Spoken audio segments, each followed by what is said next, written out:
2022ರ Mangaluru auto rickshaw blast ಕೇಸ್ಗೆ ಸಂಬಂಧಪಟ್ಟಂತೆ ಇಡಿಯಿಂದ ಸ್ಫೋಟಕ ಮಾಹಿತಿ ಬಹಿರಂಗ ಆಗಿದೆ.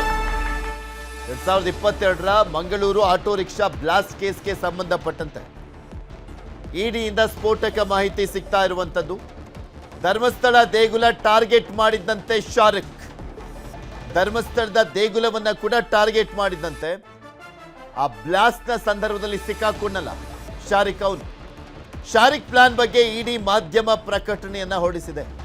ಧರ್ಮಸ್ಥಳ ಮಂಜುನಾಥ ಸ್ವಾಮಿ ದೇಗುಲ ಕೂಡ ಟಾರ್ಗೆಟ್ ಆಗಿತ್ತು. ದೇಗುಲದ ಬಳಿ ಐಇಡಿ ಬಾಂಬ್ ಸ್ಫೋಟಿಸುವಂತ ಪ್ಲಾನ್ ಅನ್ನ ಮಾಡಿಕೊಂಡಿದ್ದಂತೆ. ಆನ್ಲೈನ್ ಮೂಲಕ ತರಬೇತಿಯನ್ನ ಪಡೆದು ಮೈಸೂರಿನಲ್ಲಿ ಮನೆಯೊಂದನ್ನ ಬಾಡಿಗೆ ಪಡೆದು ಮನೆಯಲ್ಲೇ ಕೂತು ಕುಕ್ಕರ್ ಒಂದರಲ್ಲಿ ಐಇಡಿ ಬಾಂಬ್ ಅನ್ನ ತಯಾರಿಸಿದ್ದ ಈ ಶಾರಿಕ್ ಅನ್ನೋನು ಅದನ್ನ ದಕ್ಷಿಣ ಕನ್ನಡದ ಜಿಲ್ಲೆಯ ಧರ್ಮಸ್ಥಳ ಮಂಜುನಾಥ ಸ್ವಾಮಿ ದೇವಸ್ಥಾನದ ಬಳಿ ಸ್ಫೋಟಿಸುವಂತ ಪ್ಲಾನ್ ಅನ್ನ ಮಾಡಿದ್ದ. ಇದಕ್ಕಾಗಿ ಕುಕ್ಕರ್ ಬಾಂಬ್ನ ಮಂಗಳೂರಿನಲ್ಲಿ ಆಟೋ ಒಂದರಲ್ಲಿ ತೆಗೆದುಕೊಂಡು ಹೋಗುವಾಗ ಬ್ಲಾಸ್ಟ್ ಆಗಿತ್ತು. ಸ್ಫೋಟದಲ್ಲಿ ಆರೋಪಿ ಶಾರಿಕ್ ಗಾಯಗೊಂಡಿದ್ದ. ಈ ಪ್ರಕರಣದಲ್ಲಿ ಪ್ರಮುಖ ಆರೋಪಿ ಸೈಯದ್ ಯಾಸಿನ್ ಬ್ಯಾಂಕ್ ಖಾತೆಯನ್ನ ಸೀಸ್ ಮಾಡಿತ್ತು.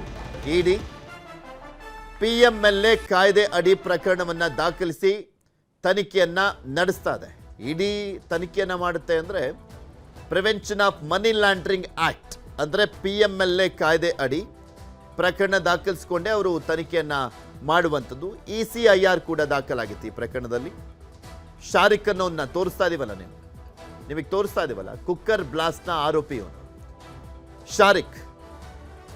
ಆಟೋದಲ್ಲಿ ಹೋಗುವಂತ ಸಂದರ್ಭದಲ್ಲಿ ಕುಕ್ಕರ್ ಬಾಂಬ್ ಬ್ಲಾಸ್ಟ್ ಆಗಿತ್ತು. ಅಲ್ಲೂ ಕೂಡ ಒಂದು ದೇವಸ್ಥಾನಕ್ಕೆ ಇಡ್ಲಿಕ್ಕೆ ಹೋಗ್ತಾ ಇದ್ದ ಅನ್ನುವಂಥ ಮಾಹಿತಿ ಇತ್ತು. ತನಿಖೆ ಮಾಡ್ತಾ ಮಾಡ್ತಾ ಇನ್ನಷ್ಟು ಮಾಹಿತಿಗಳು ಸಿಗ್ತಾ ಇರುವಂಥದ್ದು ಏನಪ್ಪಾ ಅಂದ್ರೆ, ಆತ ಧರ್ಮಸ್ಥಳದಲ್ಲೂ ಕೂಡ ದೇಗುಲದ ಬಳಿ ಬ್ಲಾಸ್ಟ್ ಮಾಡಲಿಕ್ಕೆ ಪ್ಲಾನ್ ಮಾಡಿದ್ದ ಅಂತ. ಅದು ನೋಡಿ ಎಂಥ ಸಂದರ್ಭದಲ್ಲಿ ಈ ಮಾಹಿತಿ ಹೊರಗಡೆ ಬರ್ತಾ ಇದೆ. ಒಂದು ಕಡೆ SIT ತನಿಖೆ ಆಗ್ತಾ ಇದೆ.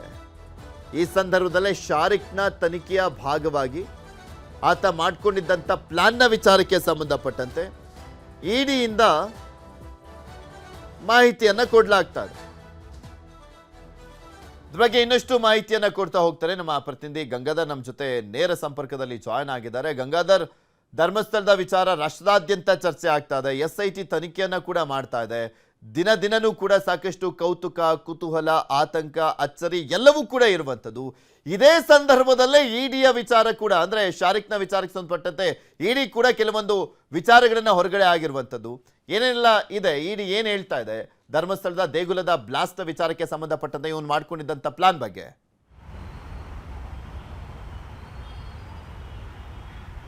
ಪೃಥ್ವಿರಾಜ್ 2022ರಲ್ಲಿ ಒಂದು ಕಂಕನಾಡಿ ಪೊಲೀಸ್ ಠಾಣಾ ವ್ಯಾಪ್ತಿಯಲ್ಲಿ ಒಂದು ಬಾಂಬ್ ಬ್ಲಾಸ್ಟ್ ಆಗುವಂಥದ್ದು, ಅದರಲ್ಲಿ ಶಂಕಿತ ಉಗ್ರ ಶಾರಿಕ್ ಗಂಭೀರವಾಗಿ ಗಾಯಗೊಂಡಿರುವಂಥದ್ದು. ಇದನ್ನು NIA ತನಿಖೆ ಮಾಡುತ್ತೆ. NIA ಇನ್ವೆಸ್ಟಿಗೇಷನ್ ಮಾಡಿದಂಥ ಸಂದರ್ಭದಲ್ಲಿ ಇವರು ಕ್ರಿಪ್ಟೋ ಕರೆನ್ಸಿಗಳ ಮೂಲಕವಾಗಿ ಹಣ ವರ್ಗಾವಣೆ ಮಾಡಿರುವಂಥ ಒಂದು ವಿಚಾರ ಗೊತ್ತಾಗುತ್ತೆ. ಆ ಸಂದರ್ಭದಲ್ಲಿ ಇಡಿ PMLA ಆಕ್ಟ್ ಅಡಿಯಲ್ಲಿ ಒಂದು ಪ್ರಕರಣವನ್ನು ದಾಖಲು ಮಾಡಿಕೊಂಡು ತನಿಖೆಯನ್ನು ಮಾಡುವಂಥದ್ದು.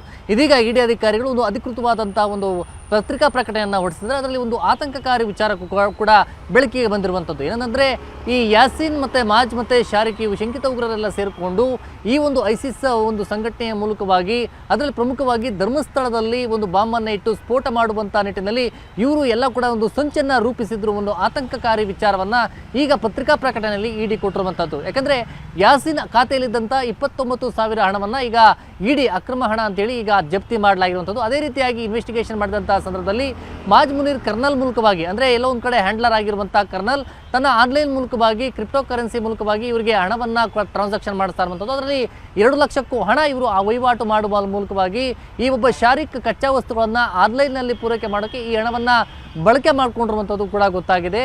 ಆ ಕಚ್ಚಾ ವಸ್ತುಗಳನ್ನು ಮಾಡಿರುವಂಥ LED ಒಂದು ಬಾಂಬ್ ಏನನ್ನು ಮೈಸೂರಿನ ಒಂದು ರೂಮಲ್ಲಿ ತಯಾರಿಯನ್ನು ಮಾಡಿದ್ದ, ಅದನ್ನು 90 ನಿಮಿಷಗಳ ಬದಲಾಗಿ ಆತ ಯಾಮಾರಿ 9 ಸೆಕೆಂಡ್ಗಳಲ್ಲಿ ಅಂದರೆ ಅದು 90 ಸೆಕೆಂಡ್ಗಳ ಅಂತರದಲ್ಲಿ ಇಡಬೇಕಾಯಿತು. ಅದನ್ನು 9 ಸೆಕೆಂಡ್ಗಳಿಗೆ ಇಟ್ಕೊಂಡಿದ್ದ. ಅದು ಈ ರೀತಿಯಾಗಿ ಸಡನ್ನಾಗಿ ಕಂಕನಾಡಿ ರೋಡಲ್ಲಿ ಹೋಗಬೇಕಾದ್ರೆ ಅದು ಸಡನ್ನಾಗಿ ಅದು ಬ್ಲಾಸ್ಟ್ ಆಗಿ ಈ ರೀತಿಯಾದ ಅನಾಹುತ ಆಗಿತ್ತು. ಅದರಲ್ಲಿ ಕಂಪ್ಲೇಂಟ್ ಕೊಟ್ಟಿದ್ದು ಆಟೋ ಚಾಲಕ ಪುರುಷೋತ್ತಮ್ ಅಂತೇಳಿ. ಈ ಒಂದು ಪ್ರಕರಣದ ಇನ್ವೆಸ್ಟಿಗೇಷನ್ ನಡೆಸ್ತಾ ಇದ್ದಂತಹ ಏನು ಇಡಿ ಅಧಿಕಾರಿಗಳು ಈ ಒಂದು PMLA ಆಕ್ಟ್ ಅಡಿ ಪ್ರಕರಣ ದಾಖಲು ಮಾಡ್ಕೊಂಡು ಇನ್ವೆಸ್ಟಿಗೇಷನ್ ಮಾಡ್ತಾ ಇದ್ದಾಗ ಈ ಆತಂಕಕಾರಿ ವಿಚಾರ ಕೂಡ ಗೊತ್ತಾಗಿದೆ. ಈ ಶಂಕಿತ ಉಗ್ರರು ಧರ್ಮಸ್ಥಳದ ದೇವಾಲಯದ ಬಳಿ ಮಂಜುನಾಥ ದೇವಸ್ಥಾನದ ಬಳಿ ಅಲ್ಲಿ ಬಾಂಬನ್ನು ಇಟ್ಟು ಸ್ಫೋಟ ಮಾಡೋಕ್ಕೆ ಇವರೆಲ್ಲ ಕೂಡ ಒಂದು ಸಂಚನ್ನು ರೂಪಿಸಿದ್ರು. ಅದೇ ರೀತಿಯಾಗಿ ಕರ್ನಾಟಕ ಆಗಿರ್ಬೋದು, ತಮಿಳುನಾಡು ಆಗಿರ್ಬೋದು ಮತ್ತು ಕೇರಳದ ಪ್ರಮುಖ ದೇವಾಲಯಗಳ ಬಳಿ ಇವರು ಪ್ಲಾಮನ್ನು ಬ್ಲಾಸ್ಟ್ ಮಾಡೋಕ್ಕೆ ಸಂಚನ್ನು ರೂಪಿಸಿದ್ರು ಅನ್ನೋ ಗೊತ್ತಾಗಿದೆ. ಅದರಲ್ಲಿ ಪ್ರಮುಖವಾಗಿ ಕರ್ನಾಟಕದಲ್ಲಿ ಧರ್ಮಸ್ಥಳದ ದೇವಸ್ಥಾನದ ಬಳಿ ಒಂದು ಸಂಚನ್ನು ರೂಪಿಸ್ಕೊಂಡಿದ್ರು ಬ್ಲಾಸ್ಟ್ ಮಾಡೋದಕ್ಕೆ. ಆದರೆ ಅದು ಸಾಧ್ಯವಾಗಲಿಲ್ಲ ಅನ್ನೋ ವಿಚಾರ ಗೊತ್ತಾಗಿದೆ. ಜೊತೆಯಲ್ಲಿ ಈಗಾಗಲೇ ಪರಪ್ಪನಗರ ಸೆಂಟ್ರಲ್ ಜೈಲಲ್ಲಿ ಚಿಕಿತ್ಸೆಯನ್ನು ಪಡ್ಕೊಂಡಿರುವಂಥ ಶಾರಿಕ್ ಈಗ ಸೆಂಟ್ರಲ್ ಜೈಲಿದ್ದಾನೆ.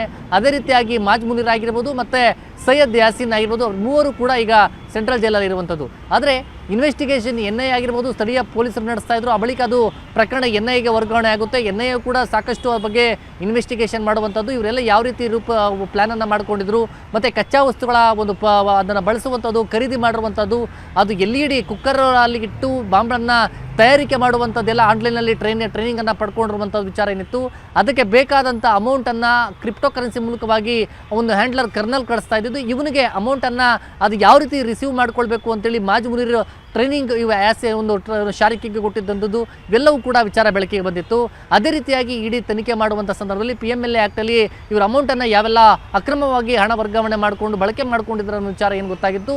ಆ ರೀತಿಯಾಗಿ ತನಿಖೆ ನಡೆಸ್ತಾ ಇದ್ದಂಥ ಇಡಿ ಅಧಿಕಾರಿಗಳು ಈಗ ಪತ್ರಿಕಾ ಪ್ರಕಟಣೆಯಲ್ಲಿ ಒಂದು ಆತಂಕಕಾರಿ ವಿಚಾರ ಈಗ ಬೆಳಕಿಗೆ ಬಂದಿದೆ. ಅದೇ ರೀತಿಯಾಗಿ ಧರ್ಮಸ್ಥಳದ ದೇವಸ್ಥಾನದ ಬಳಿ ಕೂಡ ಇವರು ಬಾಂಬನ್ನು ಇಟ್ಟು ಸ್ಫೋಟ ಮಾಡೋಕ್ಕೆ ಇವರು ಶಂಕಿತ ಉಗ್ರರು ಸಂಚು ರೂಪಿಸಿದೆ ಅನ್ನೋ ವಿಚಾರ ಕೂಡ, ಈ ಅಂಶವನ್ನು ಕೂಡ ಅದರಲ್ಲಿ ಉಲ್ಲೇಖ ಮಾಡಿರುವಂಥದ್ದು ಪೃಥ್ವಿರಾಜ್. ಅದು ಕರೆಕ್ಟಾಗಿ SIT ತನಿಖೆ ಆಗ್ತಾ ಇರುವಂಥ ಸಂದರ್ಭದಲ್ಲಿ ಈ ಪ್ರೆಸ್ ನೋಟ್ ಬಂದಿರುವಂಥದ್ದು ಕೋ ಇನ್ಸಿಡೆನ್ಸ್ ಅನ್ಕೊಬೇಕಾ ಅಥವಾ ಯಾವ ರೀತಿಯಾಗಿ ನೋಡ್ಬೇಕಿದೆ?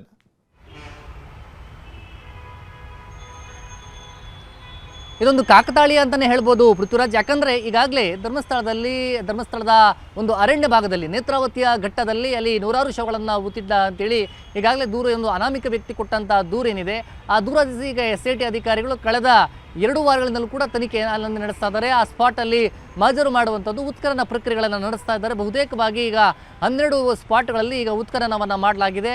ಆದರೆ ಇದೇ ಒಂದು ಸಂದರ್ಭದಲ್ಲಿ ಧರ್ಮಸ್ಥಳದ ಆ ಒಂದು ಕೌತುಕ ಮತ್ತು ಆ ದೇವಸ್ಥಾನದ ಆ ಒಂದು ಜಾಗದಲ್ಲಿ ಏನು ನಡೀತಾ ಇರುವಂಥ ಒಂದು ಬೆಳವಣಿಗೆಗಳ ಮಧ್ಯದಲ್ಲಿ ನಿನ್ನೆ ಆದಂಥ ಒಂದು ಘಟನೆಗಳು ಈಗ ಸಾಕಷ್ಟು ಒಂದು ಚರ್ಚೆಗೆ ಗ್ರಾಸವಾಗಿರುವಂಥದ್ದು. ಇದೇ ಒಂದು ಸಂದರ್ಭದಲ್ಲಿ ಈಗ SIT ಅಧಿಕಾರಿಗಳು ಕೂಡ ಭಾಳ ಗಂಭೀರವಾಗಿ ತೆಗೆದುಕೊಂಡು ತನಿಖೆಯನ್ನು ನಡೆಸ್ತಾ ಇದ್ದಾರೆ. ಯಾರೇ ದೂರು ಕೊಟ್ಟರು ಅದನ್ನು ತೆಗೆದುಕೊಂಡು ಎಲ್ಲೆಲ್ಲಿ ಒಂದು ಉತ್ಖನನ ಅಂದರೆ ಒಂದು ಕಂಪ್ಲೇಂಟ್ ಏನಿದೆ, ಎಲ್ಲಿ ಶವಗಳನ್ನು ಉತ್ಲಾಡಿದ ಅನಾಮಿಕ ಕೊಟ್ಟಂಥ ವ್ಯಕ್ತಿ ದೂರ ಏನು ಕೊಟ್ಟಿದ್ದಾನೆ, ಆ ಜಾಗದಲ್ಲಿ ಇನ್ವೆಸ್ಟಿಗೇಷನ್ ನಡೀತಾ ಇರುವಂಥದ್ದು. ಈಗ ಅದಕ್ಕೆ ತುಂಬ ಈ ಒಂದು ಸುದ್ದಿಗೆ ಒಂದು ಚರ್ಚೆಗೆ ಗ್ರಾಸವಾಗಿರುವಂಥದ್ದು ಧರ್ಮಸ್ಥಳ.